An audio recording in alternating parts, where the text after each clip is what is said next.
Thanks for joining us, Christopher. It's really nice to have you here for one of our Saturday night chats. Really, the purpose today is just learn a little bit about you and your, your path to recovery and what that's looked like for you, and any pieces of advice you have. So, I think the best way to start out would just be to tell us a little bit about yourself, what has brought you here, and anything else you would like to discuss? No, I appreciate it, Max. I'm really, really grateful for the opportunity. In my recovery, in my days in addiction, my drug of choice was alcohol. I went through rehab in the spring of 2019. I'm a writer, spent many, many years in newspapers, which that's actually part of my story was working in an industry that I loved and really became my identity, but slowly but surely kind of beat me into a pulp. um, so part of my story is, really coming to a reckoning of needing to change careers, changing lifestyles. But as I was expressing to you earlier, we all sort of have this. I shouldn't say such a blanket statement that we all have this picture, but I think a lot of people have this impression that, addiction looks like the guy sitting on the curb with a paper bag, that it looks like people who are down on their luck.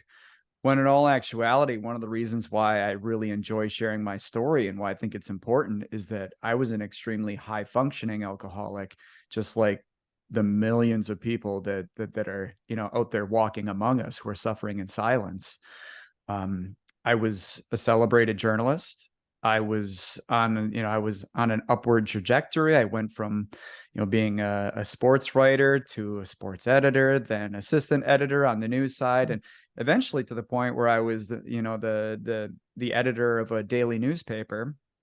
I was running marathons. I was married with two kids, beautiful wife, amazing children. Um, when in all actuality, like the last few years up until going through rehab, I was suffering in silence. I was drinking my way through every workday. I was definitely covering up the anxiety and depression that I've been wrestling with since for as long as I can remember. And there came a day. It was a Friday afternoon at work. I had had the latest and greatest sort of blow up with one of my coworkers, and I left the office determined that I was going to drink myself to death. Um, and I think it's important that that we don't parse words often. I know that hopefully there's a trigger warning that goes along with this when I use language like this. Uh, but there's something happened like at that 0 hour. I think before I went too far, and I messaged my wife at that time and told her I needed help. And the following Monday, that was a Friday afternoon. The following Monday, I checked into rehab, did the work while I was there. And this is kind of where the kitschiness comes with my story is I ran a marathon the day after I got the day after I was discharged from rehab. So you think about it, like leading up to my intake, like I was training for this 26.2 mile race and I was doing well with it. Like again, everything looked fine on the surface. And that was the greatest race I've ever taken part in because I spent those 3 hours and 55 minutes just simply being grateful that I was still here. And I remember, hugging my dad and one of my best friends, one of my friends, Johnny Mack, a shout out to him. He came and visited me in rehab. And I hugged Johnny Mack and I was like, dude, I'm still here. And I just sobbed. And it was it was a very special experience. And it was around like 3 months after getting out of rehab that I decided it was time to start sharing my story.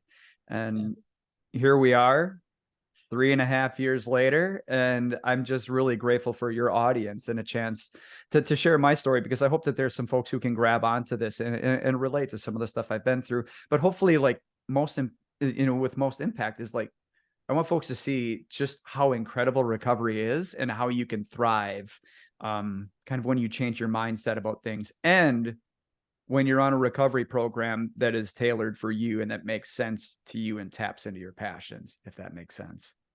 Yeah, yeah. Well, thanks for sharing all of that. I think it is a really great reminder to everyone that, you know, someone on the outside can be look like they're doing just fine and really inside they're struggling. I think that would really will resonate with a lot of people. Um, and it sounds like just from hearing your story that doing and sorry for my cat in the No, background. no, I'm glad. I love an audience. This is awesome. Yeah.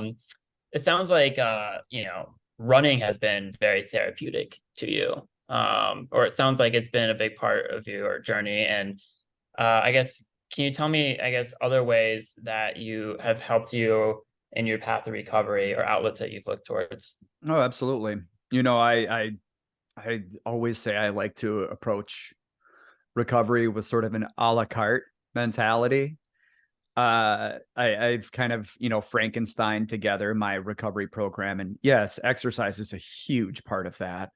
Um, and you know, my running resume sort of peaked with a 50K in the fall of 2021.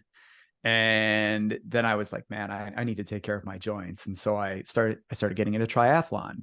I bought a nice bike, started cycling a lot. Earlier today, in the middle of my morning, I found a gap between my meetings and I got out for a long ride because I need that. Like if I don't work or if I don't work out and really tap into this free cache of feel good chemicals, I'm not the same person. Uh, so yes, exercise is huge. Meditation is big for me. I don't do it as often as I should. Uh, I've also recently, you know, been on a bit of a rediscovery of my faith journey. Mhm. And so faith, meditation oftentimes kind of dovetail together for me. I definitely subscribe to, you know, some Eastern teachings. That's where a lot of the meditation comes into play. But again, it's kind of that multimodality approach. But I think what's most important, I'm kind of burying the lead here, is therapy. Mhm. Therapy, therapy, therapy, therapy, and then after that, maybe some more therapy. Um, I am a damaged person, just like I assume everybody else who I encountered on a daily basis. Nothing warms my heart more than when I talk to a therapist and they say that they have a therapist. It's like we all need someplace to go and a place where we can talk to a neutral party without bias, share our stuff, and get feedback and find ways that we can apply it. Um, so yeah, the reality is I'm on the same medications that I was on when I went through rehab. It's funny, like I was medicated before I went through rehab. The problem was, you know, when I was drinking my way through every day, of course, the medications were not doing what they were supposed to do. So as I went through rehab, I finally saw a psychiatrist for the first time in my life, found that right combination, and it's been a winning combination. Somehow I haven't like outgrown my medications.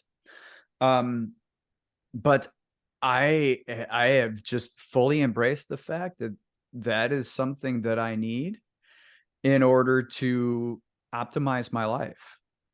If I can find something that uh and I'm going to use a Dan Harrisism. He was a former network anchor who got big into meditation. If I can find something that I can incorporate into my life that makes me 10% happier, that's the Dan Harrisism is 10% happier.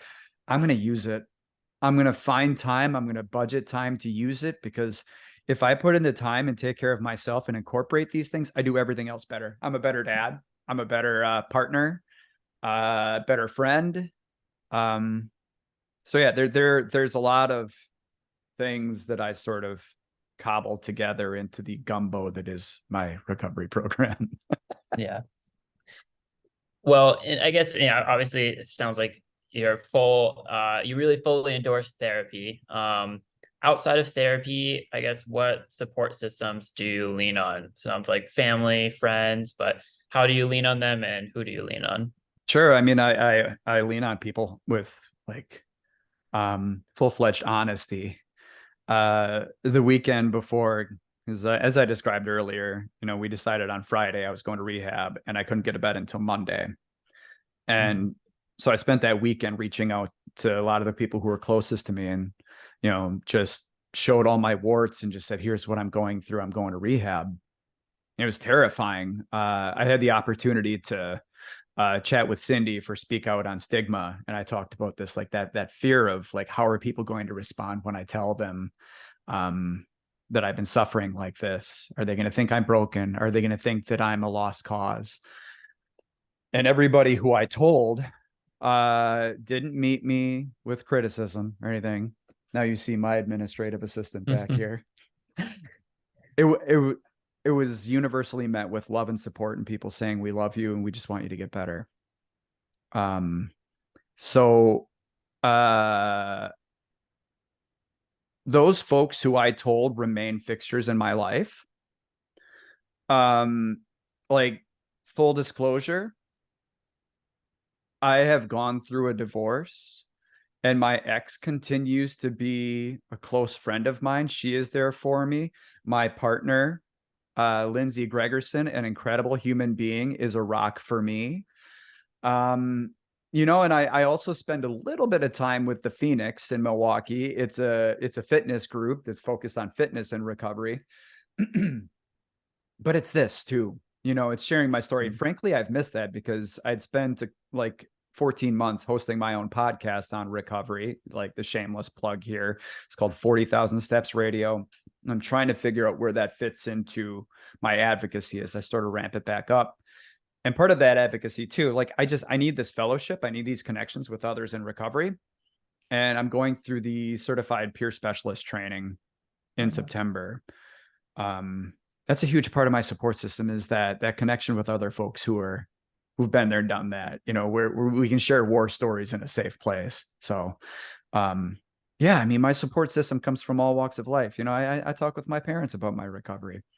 um I'm also blessed in the fact that, like, if I'm being completely honest, like, recovery has gotten a lot easier for me. So it's not always like top of mind. And that's what I want for people. Is the huge turning point for me was when I stopped like avoiding all of these things in life for fear of relapse, and I stopped like focusing on the negative, and I stopped focusing on the damage that was done. And I said, look, what it's not a matter of what I don't want in life. What do I want in life? Mhm. And what ended up happening was I quickly realized, holy buckets, my brain works now. Like, I have tapped into all of the capabilities of my brain, even as I'm getting older. Like, I'm sharper, I sleep better, I have all of these new resources. So it quickly became a matter of, wow, sobriety has truly like unlocked what's possible in life. Wow. Wow. So happy to hear that you have this wonderful support systems. It seems like just on all sides. I'm spoiled rotten, Max. I'm absolutely spoiled rotten. And I know that's not the case for everybody. So like I hope that, like, me sharing that, like, when I opened up to folks, these were my friends who brew beer in their basement. These weren't other people in recovery. Yeah. So like I recommend to folks that you have everything to gain by reaching out to the folks who truly love you, the sort of folks who you would walk into oncoming traffic for to save them. Those are the folks who I think that it almost universally makes sense to open up to them. Like, um, not everybody has as many people as I do. I'm spoiled rotten, but we've all got somebody. We just have to speak up. Yeah. Well, reflecting back on your journey so far, I guess how has it differed from how you thought it was going to be? And has there been any surprises along the way? Yeah, I got old. And, and I'm my feet are just messed up. I had a high ankle sprain in my left foot. I've got plantar fasciitis in my right foot. I'm 43 years old, and I've had to sort of reinvent my approach to exercise. So I mean, Mm. that's an unfortunate surprise. Uh, but in terms of downsides, really no unpleasant surprises. I think a big pleasant surprise that I want to hit on is that when I began my recovery journey while I was married, I was worried that I was going to lose my edge. I wasn't going to be as funny and clever and artistic. And that whether it was my wife or my friends, that people weren't going to find me that interesting anymore. That was one of the most pleasant surprises, was that, dare I say, I think I'm funnier now. I think that I'm more clever and I'm just more capable of being in the moment with people. That deep, deep connection, it's unlike anything that I had experienced until I got far enough away from my last drink that my brain actually started working the way that it's supposed to. So all the things I thought I was going to lose, it was a fallacy. Um, I can, I can still do all the things that I wanted to do before, and now I get to wake up the next morning, bright as the sun, and tackle the next day without, I can't even imagine what a hangover feels like anymore. It's it's wild. It's wild to even try thinking about. Yeah. You kind of already touched on this, but can you tell me a little bit also, I guess, dive a little bit deeper in what um went into the decisions leading up to, you saying to yourself, okay, now is the time for me to start my recovery. Um, I guess what led up to that? Yeah, no, that's an awesome question. The reality is I tried and failed several times to get sober, as so many do. Um, I bought the 30, what is it? What is it? The 30 sobriety solutions book, and I read it twice and I tried it twice. And each time I would start getting through some of the solutions and working them, and something would happen, and I'd lose it. And I think this is what a struggle for people in recovery is, that if they lapse, or if some people prefer to use the term relapse, especially if it goes on for an extended amount of time, that they throw the baby out with the bathwater. It's like, okay, I failed, I'm broken, why try? I try to place an emphasis on the fact that I like this. I'm going to get it put on a t-shirt someday, that recovery is cumulative, not consecutive. That if somebody is sober for 18 years and they lapse, they still have those 18 years of recovery. They still have all that stuff in the bank. They know how good it feels. And hopefully they'll tap back into that. You know what I mean? Yeah. But in terms of leading me up to recovery, like, yeah, I tried a number of times. Sometimes I'd get a few days, and a couple occasions I got, a week or two. Um, what it really came down to was, as certain fellowship groups would refer to it, was a matter of surrender, a matter of realizing that I couldn't keep trying to do it the way that I was doing it.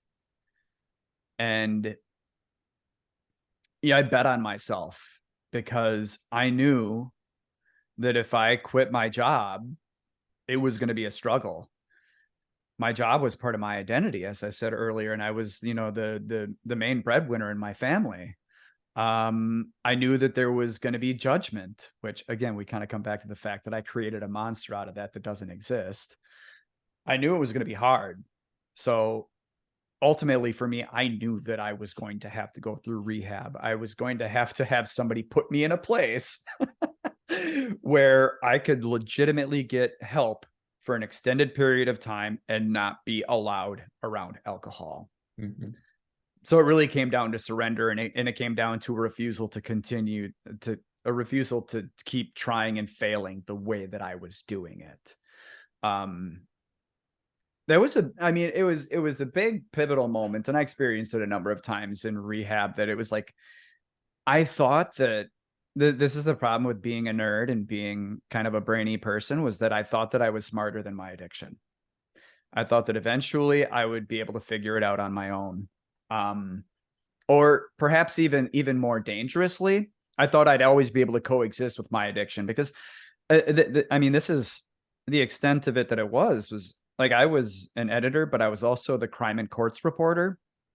I would go to the courthouse every day and do my job, cover murder trials. Like I was doing this while suffering an addiction and frankly, like being very inebriated. So I always thought that I'd be able to outsmart it. Um, and it took me finally realizing true intelligence here is the true logic is that it's not working this way. This is not a path to a fulfilling life to continue to coexist with this demon clinging to me. Yeah. Um, so it came down to surrender and just Yeah. being willing to accept help, which is hard for Germans like me. Yeah. Well, it does. I'm sure it was hard. Um, and I'm glad that you've started on this journey. I guess looking forward through this journey or in your path to recovery, are there anything that you're still concerned about, I guess, going forward, or something that you're still in your mind, or hurdles that you still think you have to face? For me personally, I'm in a really, really good place. I mean, my concern is for the community in which I live. Hmm. Okay. That's a really good question, by the way.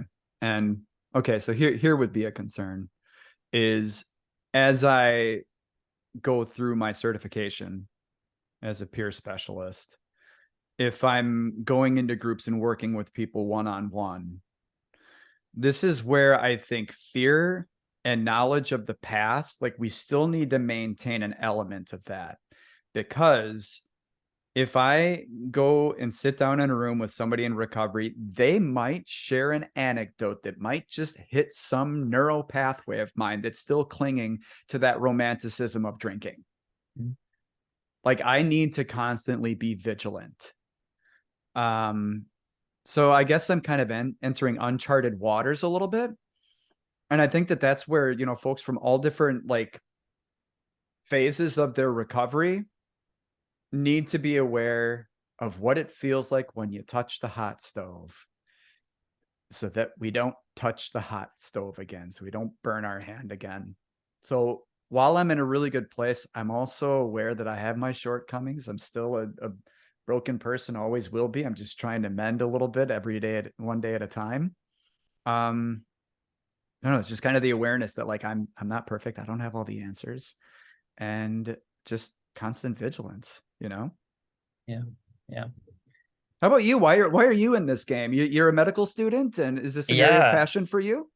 Yeah, it is actually. I've always been interested in actually doing research on addiction. So I spent my last summer doing research on chronic opioid addiction. Yeah, we need you. Uh, yeah, yeah, Oh, it's a serious issue, and I my specific interest is looking at uh opioid addiction and how it can start from pharmacologic I guess, or medicines that are given after procedures in the doctor's office, and how it can start with from a place of good intent and lead to devastating consequences. yeah. So I'm really happy to have this opportunity to hear firsthand, I guess, how addiction can play such a big role in one's life. And so I'm really appreciative of this opportunity. I am so fortunate that I never got hooked on opioids. I broke a toe in college and I got a bunch of Vicodin. Mm, And I am very, very grateful that I was such an idiot that chasing the bigger, better high, I did what they tell you never to do. And I combined alcohol with Vicodin and I threw up for like 12 hours straight. And, man, and so I touched the stove when it was incredibly hot yeah, and I avoided it like the plague for years. So I'm very, very fortunate in that regard. The work that you're doing is incredibly important. I think that there are a lot of healthcare systems that are doing the right thing when it comes to ERAS, in terms of trying to get people through procedures and conditions without the need for invasive surgery. yeah, I I think in terms of legislation, that's going to be absolutely huge in terms of actually being able to hold big pharma accountable. yeah, So I appreciate the yeah. work that you're doing. You're doing God's work, my friend. Yeah, well, I appreciate it. And I do think that Luckily, I think in more recent years, there's been greater physician like awareness of the problem. Mhm. And I think that's a big part of it. But again, there needs to be more research, more legislation. So Yeah, hopefully it'll just get better over the years. But that's it. um, yeah, but I do have I had a quick question that I meant to ask earlier, but I've never heard of Phoenix, this running group. Can you tell me a little bit more about that? Oh, it's great. It's a national organization. It's very cool that there's a chapter in Milwaukee. Basically, what it is it's a community where they'll have anything from like Saturday hoops to like on Wednesday nights, they've got like a Ninja Warrior obstacle thing Oh. set up out in Menominee Falls. Oh, did I cut out for a second or am I still there? No, you're still there. Okay, good. Sorry. All of a sudden I couldn't hear myself through my own headphones. Yoga. So they have a lot of in-person stuff like bike rides, but they also have like they have some virtual stuff like yoga classes. I took a handstand uh class once. It didn't work out. Oh wow. Uh, but it's cool. And they actually that's how I heard about what y'all are doing was through Soberfest. It's a music festival in downtown Milwaukee that the Phoenix is the driving force behind. So really it's like I said, it's an emphasis on health and wellness and fitness as it factors into recovery. You know, in doing the advocacy thing and in doing the podcast, having been a marathoner, like I just it's incredible to me the sheer number of people who have found recovery through fitness. um I think it pertains to so many chronic conditions in life that like if you just get up and go for a walk and all of a sudden you're jogging, your life improves and you're able to it gives you a puncher's chance against whatever you're grappling with. So yeah, check out the Phoenix, download the app. It would be awesome if I don't even know where all the chapters exist. I just know we have one here in Milwaukee and I'm very grateful for it. They do incredible work. Yeah. Well, that sounds awesome. And I'm hopefully someone who watches this will find them and find them useful. It sounds like a great group. Christopher, as we come near an end, I guess I just want to hear if you have any last thoughts or words of wisdom or any parting advice you have to those who are watching this who may be watching this looking for some help or advice along this path. Oh yeah, nothing. I'm just kidding. Um, I think the big thing is just being truthful. And it begins with being truthful with yourself. I spent so many years as a chameleon. Don't get me wrong. I'm still a recovering people pleaser and I still try to contort myself into every situation. Um, but when you begin saying some of this stuff out loud and you begin trusting other people with your truth, it becomes very, very empowering. So I just think that, and that's why I love what y'all are doing with Voices for Recovery, because we're talking about it, we're bringing it into the light, and hopefully, as we do so, it's gonna give somebody that shot in the arm to talk to somebody, because that first conversation that you have with somebody, sometimes that's all it takes to get things moving. Um, all right, all right, all right. Um, I'm gonna see if I can stick this landing. Have you heard of Mark Manson at all? No, no. He's an author, comedian, and he's written a couple of books, one of which really resonated with me, and it has a naughty word in it, so I can't say it. It's The Subtle Art of Not Giving a You Know What. Hmm. Um, but he goes through this progression. This is the one thing I really took away from that book. It's a great read. Um, but okay, let me remember how it goes. We have this fallacy that inspiration leads to motivation, leads to action, and that's how it always works. That we're waiting on that inspiration. When in all actuality, rather than being, a straight line, it's a loop. So action can trigger inspiration, triggers motivation. So I guess what I'm saying is the same thing with exercise. It's like if you just do something, you'd be surprised how good it's going to make you feel and how much you're going to want to do a little more next time.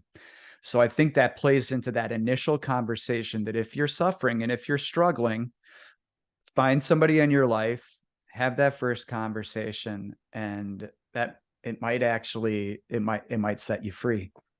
Yeah. Well, Christopher, thank you so much for everything. Your story is really, truly inspiring. Thanks. And we're really lucky to have you on this Saturday night chat with Wisconsin Voices for Recovery. And for those who are listening, feel free to listen to our other Saturday night chats to hear other inspiring stories. So with that, thanks again, Christopher. Appreciate it. I appreciate you. Keep up the great work, Max. Thanks. All right.